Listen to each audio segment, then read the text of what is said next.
Ma alustuseks kõigepealt loeksin ette, mis ma nüüd sain siin õhtupoole, kui ma küsisin oma sees lihtsalt Jumalalt, et nagu selline nagu mõtiskledes, et kui palju veel saab sinu armastusest rääkida. Ja kohe momentaalselt tuli mul see kirjakoht esile, et see oli nüüd Efesoste 3 vist oli see 18, et te suudaksite koos kõigi pühadega tunnetada, milline on armastuse laius ja pikkus ja sügavus ja kõrgus ning ära tunda Kristuse armastust, mis ületab iga tunnetuse, et te oleksite täidetud Jumala kogu täiusega. Ja ma loen kohe alguseks selle, et see on nagu palve Kristuse armastuse mõistmiseks. Sellepärast ma põlvitan Isa ees, kelle käest iga suguvõsa taevas ja maa peal saab nime, et ta teile oma kirkuse rikkust mööda annaks väge saada tema vaimu läbi tugevaks seesmise inimese poolest, et Kristus usu kaudu elaks teie südameis ning te oleksite juurdunud ja kinnitatud armastuses, et te suudaksite koos kõigi pühadega tunnetada, milline on armastuse laius ja pikkus ja sügavus ja kõrgus ning ära tunda Kristuse armastust, mis ületab iga tunnetuse, et te oleksite täidetud Jumala kogu täiusega. Aga Jumalale, kes meis tegutseva väega võib korda saata palju rohkem, kui oskame paluda või isegi mõelda.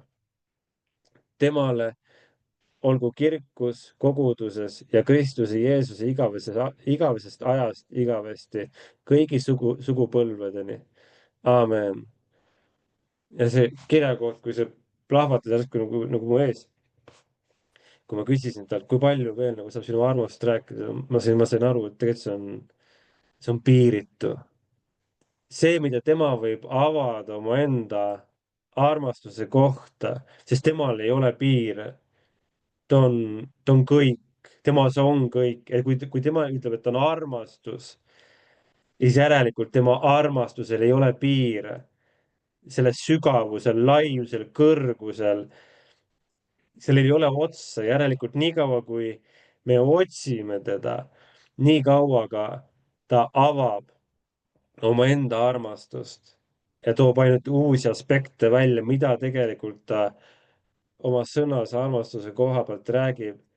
Ja mind on nagu täiesti, mina ei ole näinud, et Jumal nii palju armastusest räägib.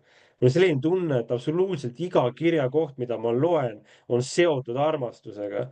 Isegi kirjakohad, mis eelnevalt on tsiteeritud, noh, niimoodi, mingi suvaliste kohtade pealt, et Jumal ütleb niimoodi, siis öeldakse ainult nagu kaks või üks lause ainult välja, siis tegelikult vaata kontekstis, see kõik räägib ainult armastusest. Aga see kirjakoha, see kontekst võetakse välja, siis pommitatakse millegi suunas, aga kogu see, mida Jumal mõtleb, kõik see on armastus. Et mind on täiesti nagu üllatunud, kui palju on armastusest ja üks asi, mis on nagu, me väga palju kasutame, väga palju olen kuulnud ja kasutatakse, et armastage oma Jumalat kogu oma jõu, oma meelte, noh, kõigega, mis sa oled võimeline, et armastame Jumalat. Aga Jeesus andis uue käsu, sest variserid küsisid temalt, mis on suurim käsk. Jeesus ütles, mis on suurim käsk. Aga jüngritele ta ütles, ma annan teile uue käsu, sest temas on kõik on täide viidud. Ja kui Jeesus ütles, et ma annan teile uue käsu ja kui me väga palju võtame seda, kuidas me räägime seda, et Jumal ei taha, meil ei ole mitte midagi Jumalale anda. Meil ei, meie enda pingutused, meie enda tublidus, sellele pole Jumalaga mitte midagi teha, sest et Jumal tahab ise ennast meile anda ja meie kaudu meis esile tulla. Aga nüüd tsiteerides suurimat käsku, siis me tsiteerime seda otse kui arvates, et selle üle on Jumalal hea meel. Et kui ma armastan teda kogu oma jõuga või sellega, mis ma suudan. Kui Jumal ei taha mitte midagi muud meilt ja tahab meie kaudu ise esile tulla, miks arvame, et Jumalal on meie pingutusega armastada teda midagi üldse pistmist? See on käsk. See on see, et armasta nii palju, kui sa suudad Jumalat ja teine on selle sarnane, armasta oma ligimest nõnda, nagu sa iseennast armastad. Aga Jeesus ütleb, ma annan teile uue käsu ja ta annab ainult ühe käsu. Ta ütleb, armastage oma ligimest nõnda, nagu mina olen teid armastanud. Ehk siis ta on andnud oma elu meie eest. Võib öelda, et aga Jeesus sellel hetkel ei olnud andnud oma elu. Tegelikult ainult oli juba andnud oma elu, sest et ta oli juba ristile nii-öelda naelutatud juba enne aegade algust. See oli juba, see kõik rääkis sellest. Kõik Vana Testament räägib sellest, et Jeesus naelutati nii-öelda või see, mis on tulemas. Ja aga Jeesus ei maini mitte midagi selle kohta, et me armastaksime Jumalat. Ta annab ainult ühe käsu, ütleb, et armastage oma ligimest. Nõnda nagu mina olen armastanud teid. Ja ta ei peagi mainima meile seda, et armastage Jumalat. Sest et selles käsus armastage oma ligimest nõnda, et annate oma elu oma ligimese eest.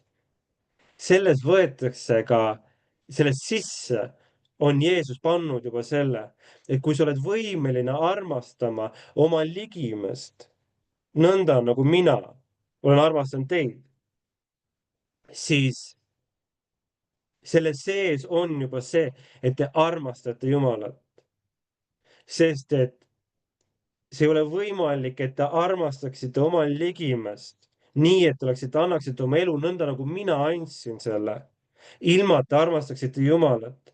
Ja siis Jeesus ütles, et kui te vihkate oma venda, aga ütlete, et te armastate Jumalat, siis see ei toimi nii.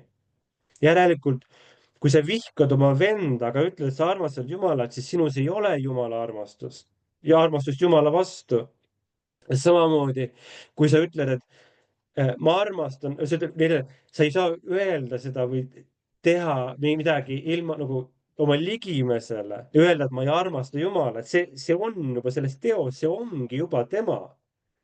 Ja roomlastele 5:5 ütleb, et aga lootus ei jäta häbisse, sest Jumala armastus on välja valatud meie südamesse püha vaimu läbi, kes meile on antud.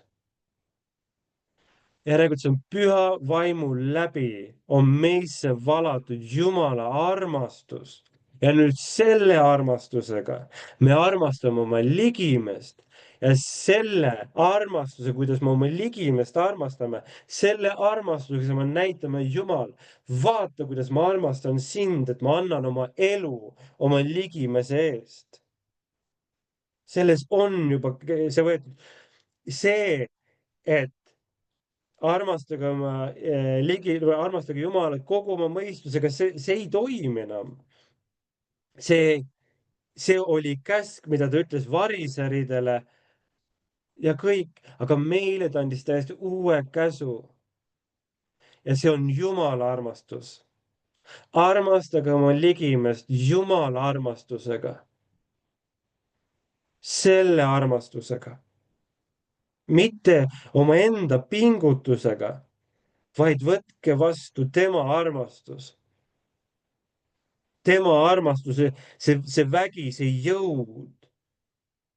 See jõud, see vägi, mis paneb sind ennast salgama. Sest Jeesus ütles, pole suuremat armastust sellest, kui sa annad nii-öelda tsiteerides, et kui sa annad oma elu oma sõprade eest. Ei ole suuremat armastust sellest. See on tema armastus. Ja ka Jeesus ütleb ka, et et ma armastaksin oma vaenlast. Ja ma natukene uurisin seda ja just oli selles kontekstis, et nagu, et nagu vihkamine ja see ja kui noh, meil on vaenlane, siis tihti me mõtleme nagu vaenlast kui kedagi nagu vihata või niimoodi. Nagu, et noh, see on võib-olla inimlik on see, et vaenlane, see tähendab seda, et ta teeb kurja, et noh, see on nagu ütleme, maailmas see vihkab oma vaenlast või nii. aga näiteks kui väga palju, kui ma vaatasin, et kui piibel räägib vihkamisest näiteks, et Jaakobit Jumal armastas, aga Eesavit ta vihkas, siis see vihkamine ei tähenda üldse seda põlgust, jälestamist, nagu mul on nagu vihkamine seos, vihkamine, jälestamine, põlgamine. aga see sõna on teiseks panemine ja nagu eemale tõrjumine nagu eemale panemine, see on nagu palju malbem tegelikult, mõtlen, kui võtta Jumala kontekstis seda, et kas Jumalas on vihkamine selline, nagu meie aru saame, siis see on, sest tegelikult see on hoopis, see võib olla hoopis midagi muud, et see on nagu tagasilükkamine, see on nagu, ei ole sobiv, sest Eesav müüs maha selle esmasünni õiguse ja ta müüs maha selle ja Jumal pani Eesavi teiseks, Jaakob tuli esimeseks. et seal on see vihkamine nagu ja, aga kui me räägime vaenlasest, siis nagu vaenlane on ka, et selline sõna, et noh, mul tekib ka kohe vaata, keegi on meile haiget teinud ja niimoodi, aga meie olime ka Jumala vaenlased kunagi, aga kes on siis meie vaenlane nii-öelda, keda Jumal, kui Jeesus ütleb, et me armastaksime, aga see on see, kes ei taha Jumalat, kes ei taha temaga, ütleme nii-öelda, mitte midagi pistmist teha. aga Jumal ütleb, et armastage neid. armastage neid, kes suhtuvad teisse põlgusega, sest teie armastate mind. armastage neid, kes peavad teid veits sotudeks, et te usute kedagi, kes on nähtamatu pilve peal istuvat vanameest. armastage neid, sest et nad on teinud sellega ennast minu vaenlaseks. aga see ei tähenda seda, et Jumal vihkab neid. see ei tähenda seda, et ta vihkab sellisega, nad on ise, meie tegime ennast ise Jumala vaenlaseks, mitte teda tahes. aga siis, kui me võtsime ta vastu, sellega me oleme nii-öelda pandud tema poega, me oleme nüüd tema pojas, me oleme nüüd ütleb meile minu kallis poeg. ütleme nii-öelda Jumala suhtes ei ole väga lihtne sellest halvast vaenlase nimekirjast välja saada nii-öelda soosingu nimekirja. see on, võtad ta vastu, võtad selle, mida Kristus tegi ristil, võtad selle vastu ja sa oled sellest, ütleme nii-öelda halvast nimekirjast väljas. ja kuhu ma tahan nagu selle kõigega välja jõuda, et mul on nagu see mõte ka, mida Jeesus ütles mulle, et ma proovin nagu sinnapoole ennast sihtida, et samal ajal, et saaks kõik selle nagu lahti pakitud, mida Jumal on rääkinud. ja see kirjakoht, mis hakkas mulle ka esile tõusma, on, et armastus ajab välja hirmu kohtumõistmise ees. et see oli, mis kirja, kus kohas see nüüd oli, see kirjakoht, kus kohas oli see, et armastus vajab välja hirmu? mõtled seda, et me ei ole pärinud arguse vaimu, vaid armastuse väe ja mõistliku meelevaimuga. või armastus tuleb välja kartuse. me ei ole, ja me ei ole pärinud kartuse vaimu, vaid jah. Esimese Johannese 4:18 ütleb, et armastuses ei ole kartust, vaid täiuslik armastus ajab kartuse välja. kartuses on karistus ja kartja ei ole saanud täiuslikuks armastuses. ja täpselt, esimese Johannese 4, jah, vot see oli see, et ja see kirjakoht hakkas ja see on nagu, ma ei ole ka süvenenud nagu, kui midagi on nagu kinni, siis on kinni. Ja kui mina olen seda lugenud, siis ma olen alati näinud seda, et armastuses ei ole kartust, vaid täiuslik armastus ajab kartuse välja, sest jah, on andnud meile julguse vaimu ja ma olen kuidagi nüüd kokku põimunud niimoodi, et julguse vaim minna välja nagu kuulutama evangeeliumit, et seda loomulikult me teeme armastusega. Aga kui ma hakkasin vaatama seda, ajab kartuse välja, siis mille ees ajab kartuse välja? Karistuse ees. Ja see, mida nagu tegelikult ütleme, ma arvan, et praegusel ajal on eriti võib-olla elavnenud väga paljudes hirm. Vaata kõik need sõjad ja kõik see ja võib-olla on elavnenud palved, et Jeesus, tule ruttu tagasi. Ja tahetakse tohutult siit minema minna. Ja võib-olla need ajad on jälle võib-olla põhjustanud seda, kus rohkem vaadatakse nagu taeva poole, et Jeesus, millal sa tagasi tuled? Sest et see hirm, kardetakse, et Jumal hakkab kohut mõistma või et Jumal mõistab kohut. Et Jeesus, palun tule, võta meid ruttu ära siit, et me saaksime siit minema. Et ennem kui asi läheb nagu päris hulluks või ennem kui sõda peaks Eesti jõudma või niimoodi, et ja ma vaatan korraks oma see kirjakoht oli, mis Helve ütles, oli 1. Johannese 4:18. Ja täpselt, jah. 4:18 oli ta, jah. Aga ma võtan Efeslaste 4 ja ma vaatan, mis siin, kuni mul avaneb see, mis ma tahan nagu esile tuua. Olid seal Efeslaste 3 ennem? Jaa, aga ma loen Efeslaste 4, sest et see on, ma loen selle ennem, sest see on see, mida ma tahaksin, mida Jeesus mulle rääkis. Ja siin on see sisse põimitud.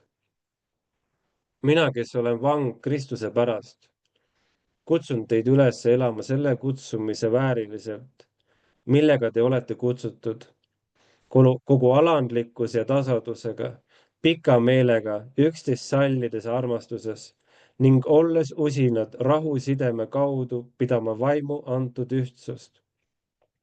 Üks ihu ja üks vaim, nagu te olete ka kutsutud üheks lootuseks oma kutsumise poolest.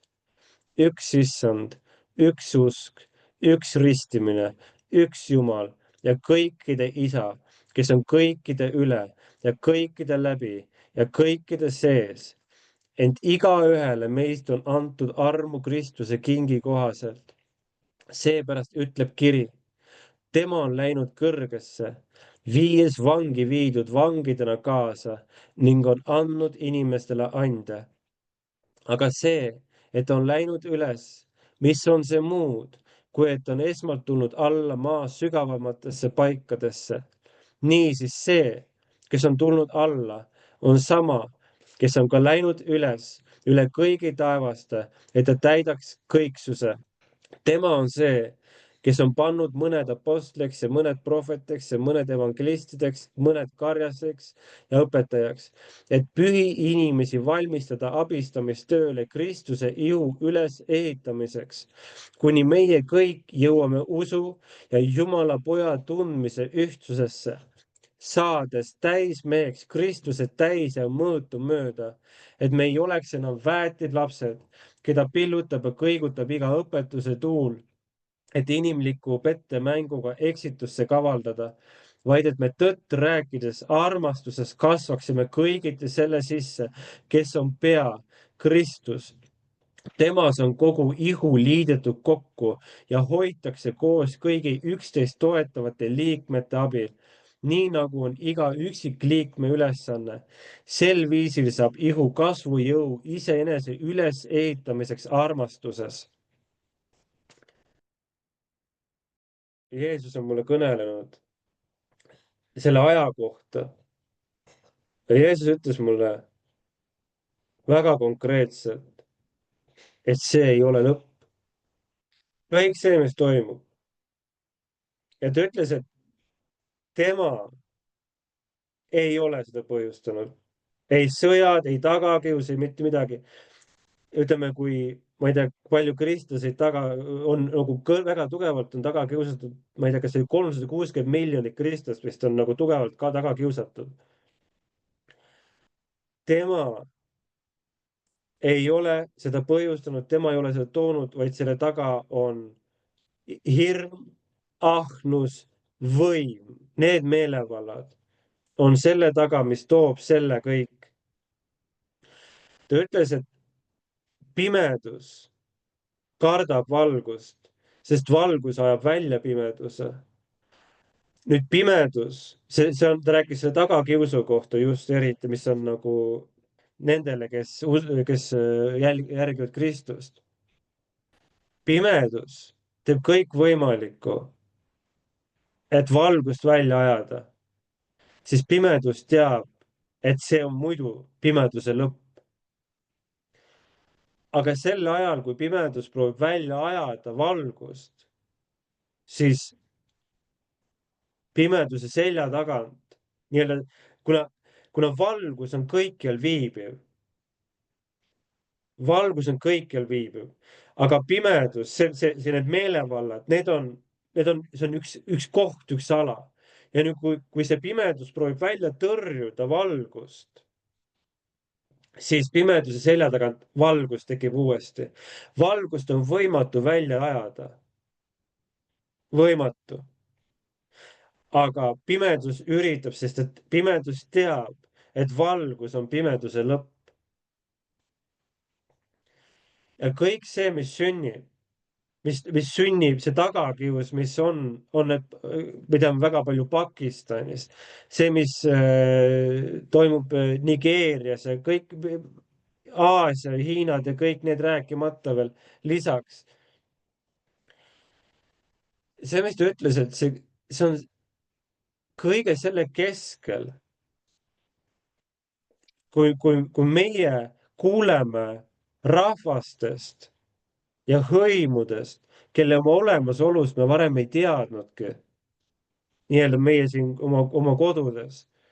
Ja kui me kuuleme, et need hõimud, need rahvad on sattunud tagakiusu alla, sellepärast, et nemad usuvad Kristusesse, siis see peaks meis üles tõstma selle ahastuse, selle palve, selle armastuse nende vastu, kelle olemasolust me eelnevalt ei teadnudki.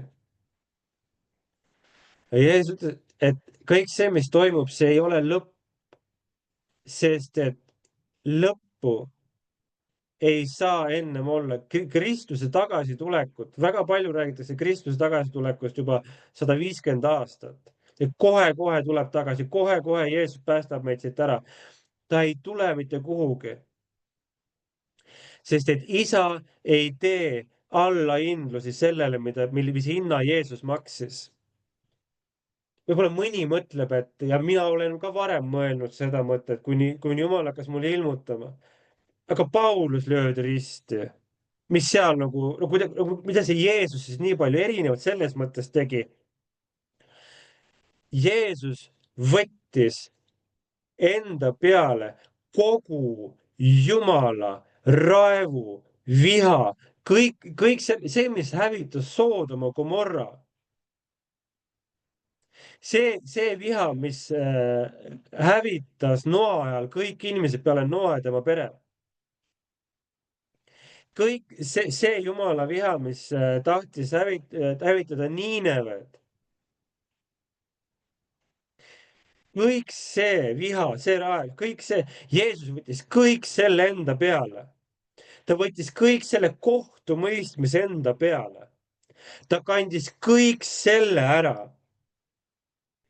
See surve, kui mina kogen survet või stressi töö juures või sellist, kui ma võtan see pinge, see surve, mis Jeesusel pidi olema, ma ei imesta, higistas verd, see pinge, see stress, see surve, mis tema kehas võis olla, kõik see enda peale võtta.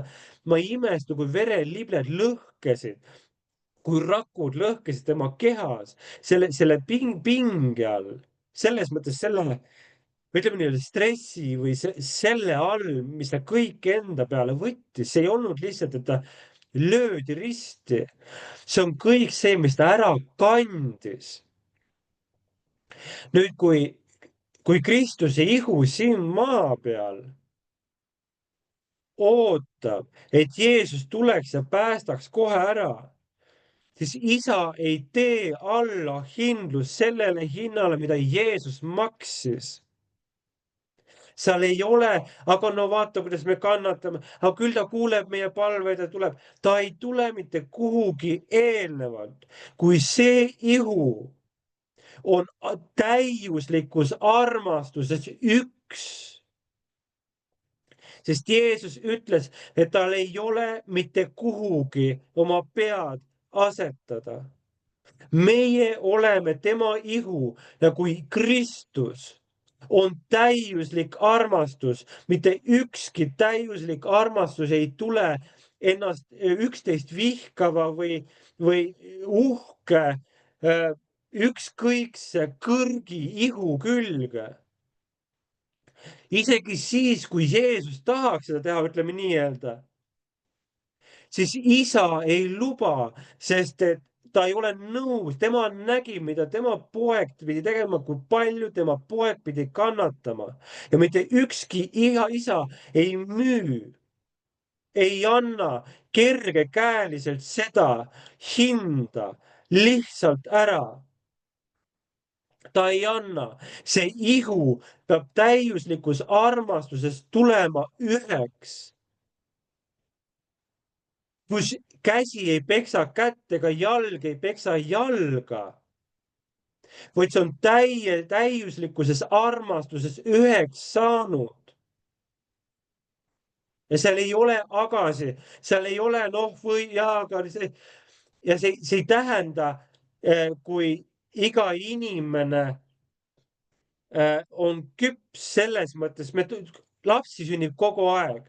See, kui mina ja minu abikaasa, kui Ketuga meie oleme küpsed lapsi kasvatama ja kui meile sünnib Aaron, kes on 3-aastane ja jonnib, see ei tee meid ebaküpseteks. Kui me oleme küpsed, see ei tee meid ebaküpseteks. Järelikult see pere on küps. Hoolimata, et meil on väike laps kodus, pere on küps. Järelikult, kui tulevad nagu nii-öelda vastpäästetunud, nad on ebaküpsed selles mõttes, vaimses mõttes. Aga see, kuhu nad tulevad, sinna Kristuse ihusse, see on armastuses täiuslikuks saanud. See on see koht, et ei ole vahet, kuhu kogudusse, kuhu ta sisse astub. Seal igal pool on see koht, kus teda lihtsalt kaetakse selle armastuse tekiga. Ta haaratakse sinna sisse ja kus ei öelda seda, et mine tee oma elu ennem korda, siis tule tagasi. Kus tal ei öelda seda, vaid ükskõik millisest olukorrast, milliste traumadega ei ole vahet, kui räpane, ei ole vahet, kust august ta tuleb. Nigu, kui ta sinna sisse astub, ta saab kaetud armastusega. Ta saab pandud, ta saab sinna seotud, sinna armastuse paksu teki sisse, kus ta tunneb, et tõesti, see on Jumal. Ja ei ole vahet, kuhu ta astub. Ta näeb, et kõik nad armastavad ka mitte ainult mind, mitte nad ei võta mind vastu, vaid nad ka armastavad üksteist. Seal ei ole võitlust, seal ei ole võistlemist, seal ei ole ahnust, seal ei ole klatši, seal ei ole midagi sellist. Üks nagu nii-öelda erinevate koguduste kohta, vaid on täiuslikult armastuses üheks kokku tulnud. See on see armastus, see on see ihu, kuhu Kristus saab tulla. Ja ennem ta ei tule mitte kuhugi. Ennem ei ole mõtet oodata Kristuse tagasitulekut, kuniks me näeme, et see ihu on armastusest täiuslikult kokku saanud. täiuslikult kokku tulnud, täiuslikus armastuseks üheks saanud. Ja selle järgi tuntakse meid ära, et me oleme tema omad. Ja siis Jeesus saab öelda, mul on, kuhu ma pea asetada. See on ainukene tingimus, sest et Jeesus andis oma ihu ära. Ja tema ihu, läbi tema vermete me oleme saanud terveks. Tema ihul purustati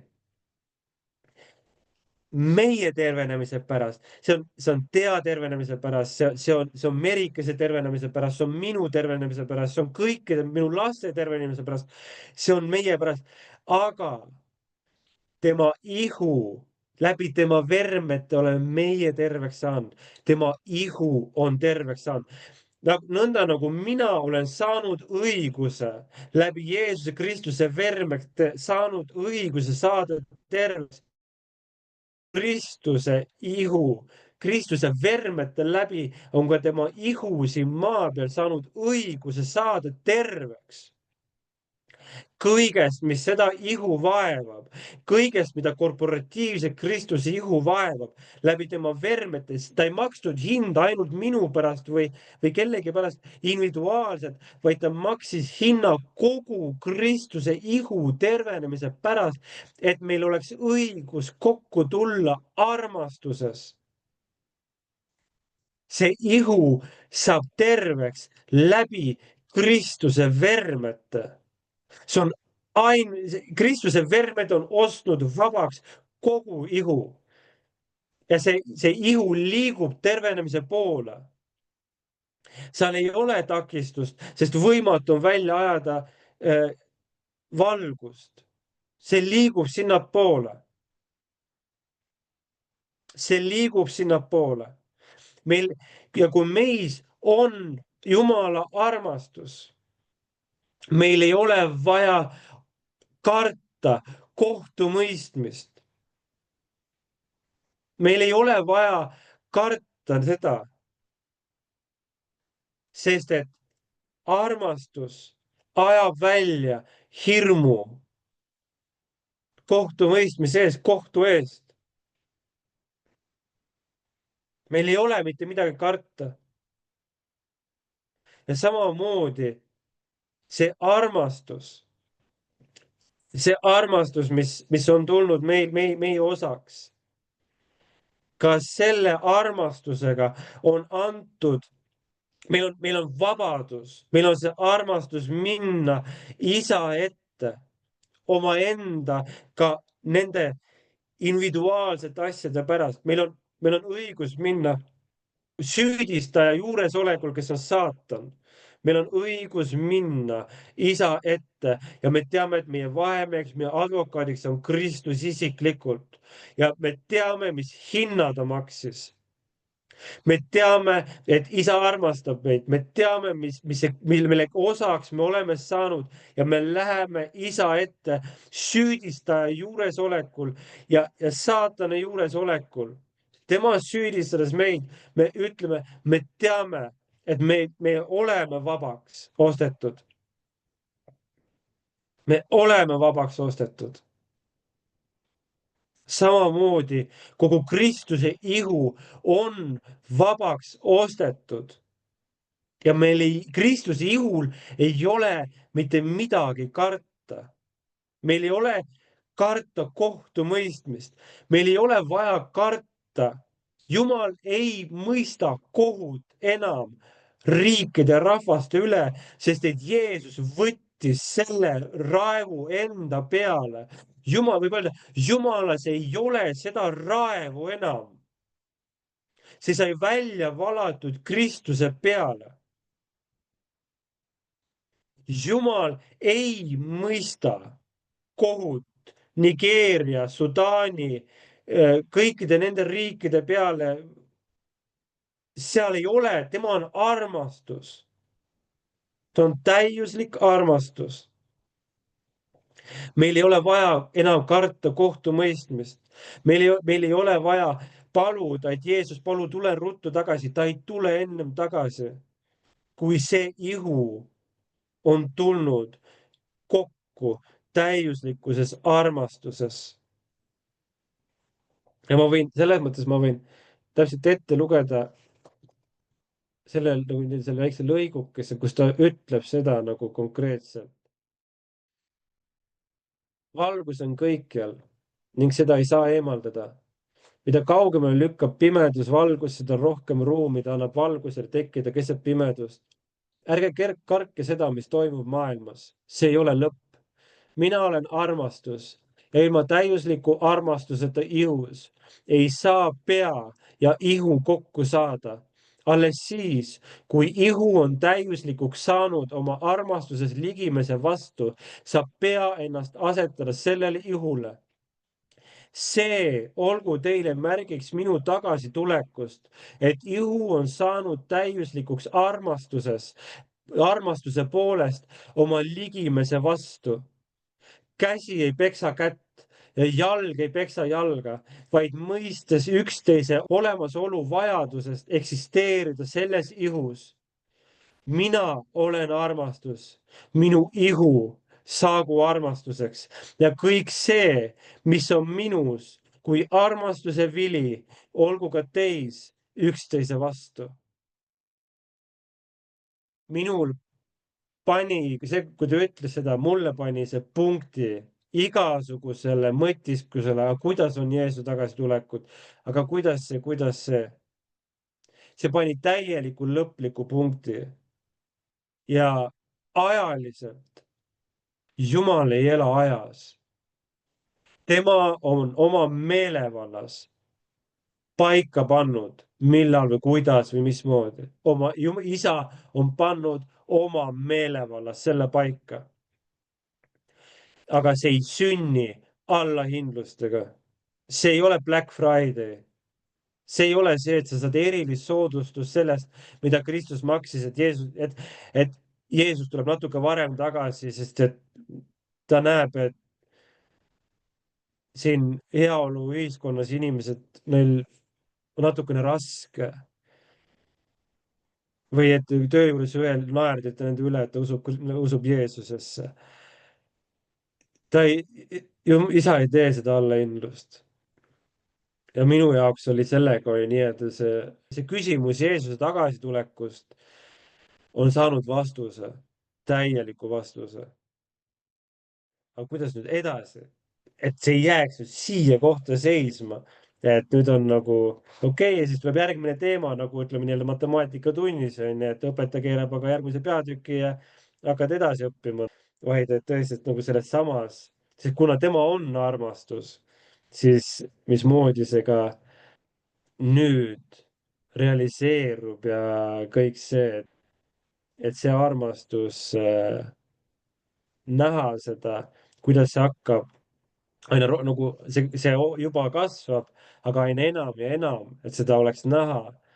See Kristuse ihu kokkuliitmine nii, et käsi mõistab, et see teine käsi, see kuulub sellesse samasse ihusse ja tõesti see jalg on vajalik ja kõik on vajalik Kristuse ihu toimimise jaoks. Et vastupidiselt võib öelda, et me ei ela hirmsas ajas, vaid me elame väga põnevas ajas, väga võimsas ajas ja tõenäoliselt võimsamat aega pole varem olnud. Minu poolt, amen.